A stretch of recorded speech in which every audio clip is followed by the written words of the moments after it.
Hey, Terry. Hey, Beth. What does a house wear? That's a tough one. I don't know.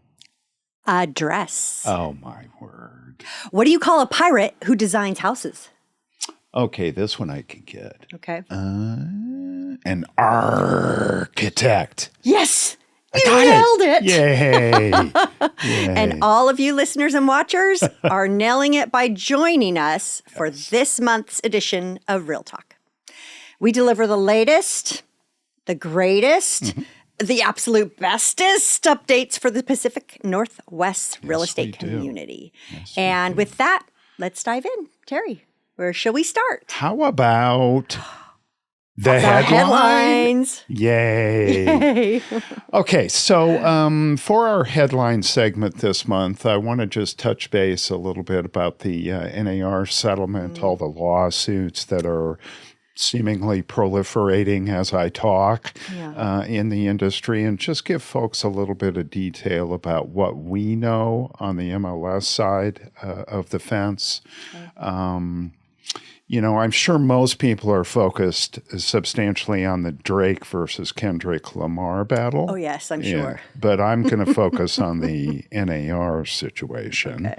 A number of our leadership just recently traveled to Washington, D.C. for NAR mid-year. Right. Happens in Washington, D.C. in the spring every year. Part of the overarching discussions at that conference were sort of, where are we? What are the deadlines? What's going to be required on the MLS side? Obviously, these lawsuits have resulted in some pretty substantive changes to the practice of real estate. And I want to be able to share with our avid listeners sort of what we know at this point. So let's see, and I'm going to refer to my documentation here. Certainly don't want to misspeak during any of this. There's all kinds of changes coming down the road. So let's go over a few of the key dates that we're aware of now. The proposed NAR settlement lists September 16th of this year as the date that MLSs have to be compliant with the settlement requirements. Okay. So prior to this, you know, there's been a lot of talk about the changes that need to be made, but there's been a bit of lack of clarity as to how we actually implement those changes. So we are starting to get a little bit clearer picture, I think, of what's going to be expected. So that September 16th date is the date, that's sort of the end of the road, basically. You should have, as an MLS, all these changes integrated by that date. But the real date that NAR has required MLSs to be in compliance, if they're part of the settlement, so let's not forget the settlement has some MLSs that are opted in and others that have to proactively opt in. Okay. So we're in already. So that date that NAR has said MLSs need to be in compliance is August 17th. So about 30 days prior to that September 16th date. Okay. The courts are currently scheduled to have a final approval hearing for the settlement on November 26th. So the key to that is that, yes, we'll be in compliance well before the legal end is finalized. That preliminary approval is already in place. The Oregon State House Bill 405-8 is a state law that then goes into effect on January 1st of next year, so January 1st, 2025. Okay. As I said earlier, big changes, particularly for our practitioners, our subscribers, our realtor partners. Part of what we're doing is preparing to communicate how these changes will be affected inside the RMLS web system. Right. We want to assure you that we understand communication is the key. Communication of accurate details is most important. There's been a lot of conjecture about this means that, And in some cases, we're finding out that that isn't necessarily the case. So we want to proceed a little bit cautiously so that we're able to provide accurate information.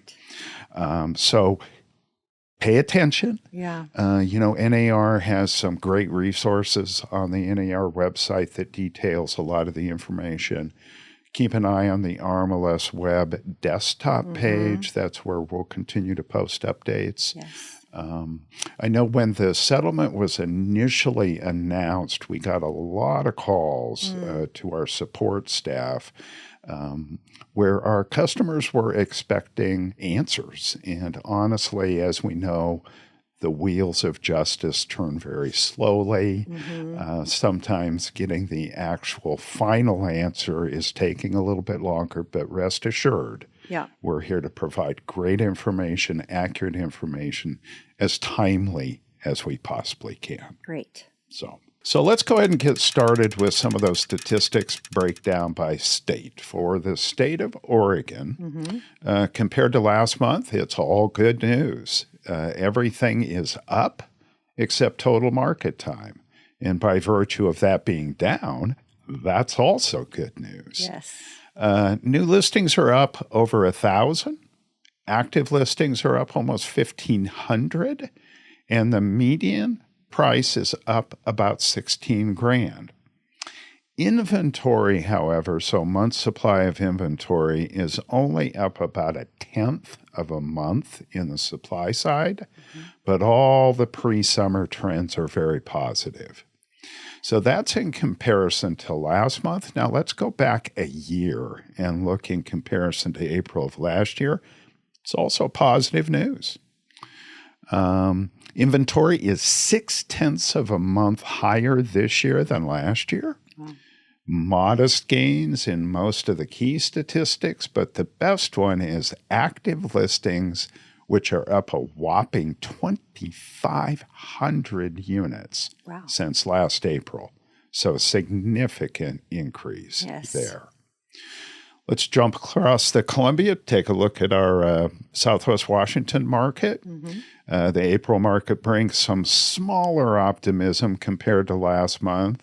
It is nice to see inventory up about 0.4 of a month. So both Oregon and Washington, we're seeing a slow rise in the month supply. And all of the categories are up, albeit just slightly. We do have almost 400 new active listings, and that part is good news. Let's look back a year, again comparing April of 24 to April of 23. It's a rosier picture when we look back a year. Inventory is up a full point. Wow. Actives are up over 700, and average and median prices have both escalated. They're both up over 20 grand in comparison to a year ago. So, pretty good. Yes. I might even say I'm feeling a little bit bullish about the market after looking at the April results. Try to get not too euphoric, but I do think there are good signs for sure. Yes. So let's talk about our regular categories. We talk about spikes and streaks and milestones. Let's do spikes first. A big jump or a big fall from the previous month. Active listings have the most impressive leaps. In Portland, they hit 4,550. That's up almost 1,000 from last month. Good. And Polk and Marion counties had 542, which is more than 100 of an increase from March. So that's excellent as well. Yes. Pending sales also had a few good spikes, almost doubling in Baker County and gaining 27 spots, up to 89 total in our Mid-Columbia market. So that's it for the spikes. Let's talk about streaks, and these are contiguous ups or downs. Sustained trends is what we call our streaks. Yes. New listings were the new hotness with a bunch of 4-month upward streaks in Lane, North Coastal counties, Polk and Marion, and Southwest Washington. Pending sales were also rising for the 4th month in a row in Coos County, Lane County, and our North coastal counties. For notable milestones, Curry had their most active listings, 222 active listings in Curry County. That's the most since November of 2019. Wow, good. Yeah. Southwest Washington also had their most active listings at 1,311 since April of 2020, as well as the highest total market time of 110 days.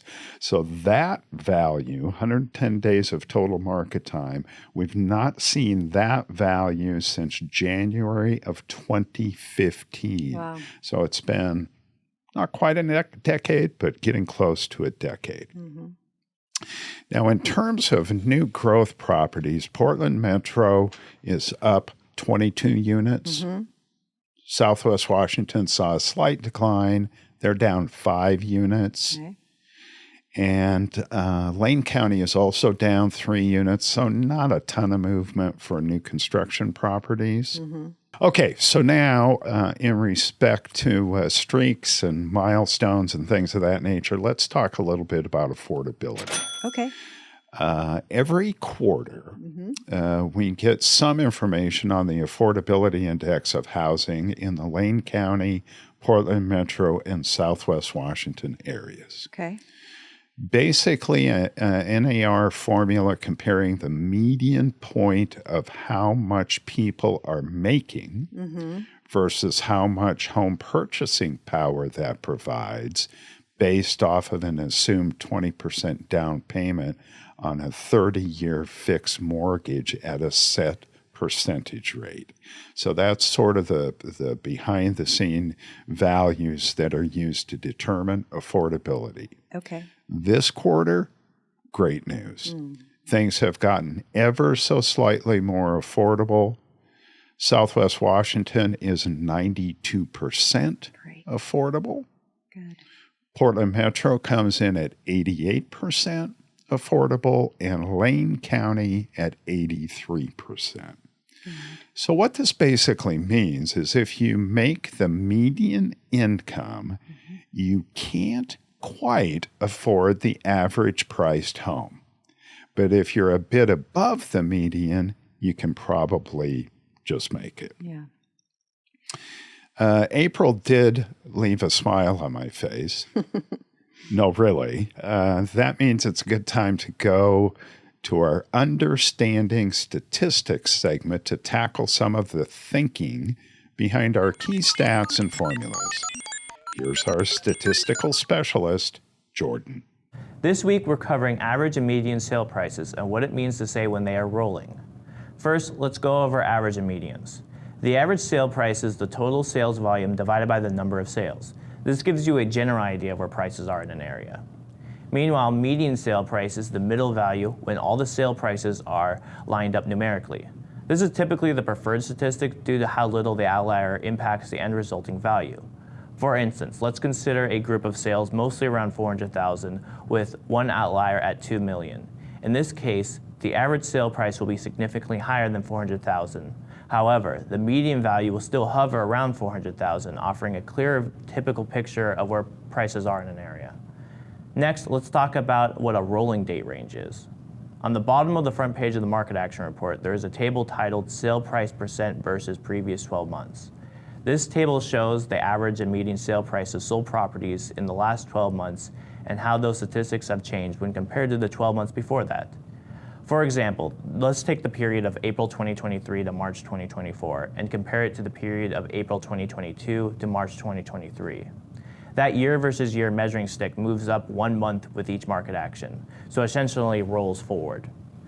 This rolling statistic is important because it avoids any distortion caused by one-time events or seasonal fluctuations. Due to its resiliency in short-term effects, it's an ideal long-term metric for measuring slow, gradual changes in the market.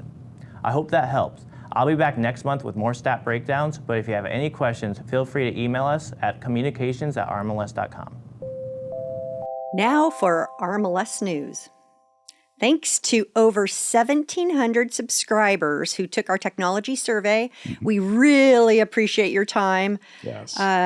We also want to let you know summer's on the way, and that means a full event schedule is starting to come together. Indeed. Yes, from PMAR's Young Professionals Network events to CCAR cornhole events. You've done those. I have done those. To WCR golf tournaments. We will be out and about over the next month. And with that, we say, go outside. It's nice out. See you next time. Bye. My final quote here is, instead of worrying about what you cannot control, shift your energy to what you can create. That's Roy T. Bennett. Wow. Very profound. Yeah. Thank you, Beth. Thank you. Have a great month. You too. See ya.